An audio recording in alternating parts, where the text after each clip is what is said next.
మీరు 2013 నుంచి 2019 వరకు ఎమ్మెల్సీగా పనిచేశారు. మీ హయాంలో నేను చేసినటువంటి పనులని గర్వంగా చెప్పుకునేటువంటి పనులేమైనా ఉన్నాయా? ఉన్నాయి.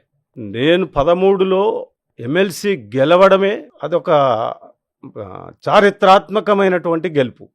ఎందుకంటే నేనేమో మామూలు టీచర్ను, కానీ నా మీద పోటీ చేసినటువంటి వ్యక్తి ఒక బలమైన సామాజిక వర్గం, బలమైన ఆర్థిక సంబంధాలు ఉన్నటువంటి వ్యక్తి, ఒక కార్పొరేటర్ అభ్యర్థి. ఆ రోజు ఆయన పెట్టినటువంటి ఖర్చు సుమారుగా ఒక 10-12 కోట్లు ఆ రోజే ఖర్చు పెట్టాడు.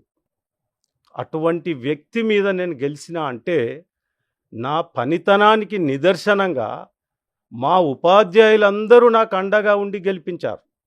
నేను అదే పైరోకారినో లేకపోతే పని చేయకుండా ఉండేవాడిని అయితే ఆ రోజే నేను అంత పెద్ద క్యాండిడేట్ మీద, కార్పొరేట్ అభ్యర్థి మీద, బలమైన పార్టీ మీద నేను గెలిచేవాడిని కాదు. సో ఈ 6 ఏళ్లలో ఏం చేశారు? 6 ఇయర్స్లో నేను ఎమ్మెల్సీ అయిన తర్వాత టీచర్స్కి అందుబాటులో ఉంటూ నిత్యం, అది సెక్రటేరియట్ కావచ్చు, డైరెక్టరేట్ కావచ్చు, లేదు రెసిడెన్షియల్ స్కూల్స్ యొక్క ఆఫీసర్స్ని కావచ్చు, దీంట్లో తిరుగుతూ ఒక ప్రధానమైనటువంటి జీవోలో ఈ రాష్ట్రంలో కొన్ని సంవత్సరాల నుండి junior pundits Hindi Telugu PET 24-25 సంవత్సరాలుగా వాళ్ళు ఒకే క్యాడర్లో పనిచేశారు. అపాయింట్ అయిన దగ్గర నుండి ప్రమోషన్ ఛానల్ లేదు, వాళ్ళకి అవకాశం లేదు.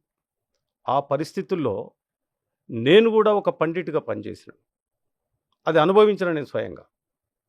అప్పుడున్నటువంటి ముఖ్యమంత్రి గారిని, కేసీఆర్ గారిని కలిసి మాకు మా పండిట్ పీఈటీలు కొన్ని సంవత్సరాలుగా ఒకే క్యాడర్లో ఉన్నారు సార్, ఈ జీవో కావాలి అంటే దాన్ని పూర్తిగా సిఎస్ గారికి చెప్పి ఫైల్ పంపించమంటే ఫైల్ తీసుకొని వెళ్ళి 10,479 పోస్టులు పండిట్లను, పీఈటీలను ఒకే ఒక్క జీవోతోటి అప్గ్రేడేషన్ జీవో తీసుకొచ్చి దాన్ని సాధించి పెట్టినటువంటి వ్యక్తిని. అది మామూలు విషయం కాదు, ఒక 10,000 పోస్టులను సాధించడం అంటే.